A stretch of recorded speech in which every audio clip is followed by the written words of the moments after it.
Şimdi bir son dakika gelişmesi için Ankara'ya döneceğiz.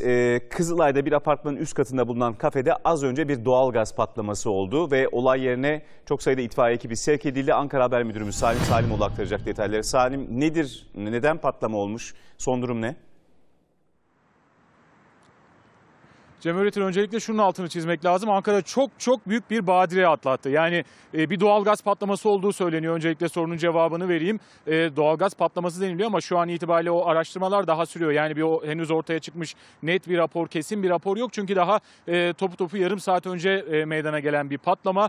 9 katlı bir binanın giriş katında bir kafede meydana geldiği söyleniyor. Kafede olduğu için belki bir doğalgaz kaçağı olduğu düşüncesinden hareketle ilk gelen bilgi bu yöndeydi.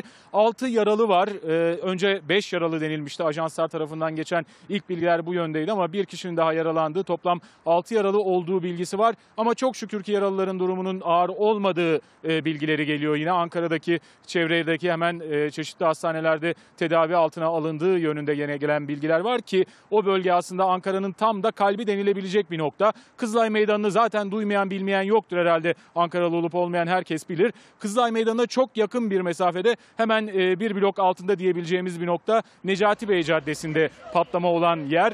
Ki Necati Bey Caddesi'nin de şöyle bir özelliği var. Kızılay civarındaki diğer caddelerde olduğu gibi Ankara malum bir memur kenti ve ağırlıklı olarak da işte yarım saat 45 dakika 1 saat öncesinde pek çok memur işten çıktı. Sadece memurlar değil tabii ki, çalışanlar işten çıktı ve evlerine doğru gidiyorlardı ki Necati Bey de işte o evlerine gidecekleri güzergahta kullanılan en önemli arterlerden biri. Doğal olarak oldukça kalabalık bir saatte, kalabalık bir grubun olduğu saatte meydana gelen bir patlama ve giriş katında olması nedeniyle de yani hem yoldan geçenler, karşı tarafında otobüs durakları var.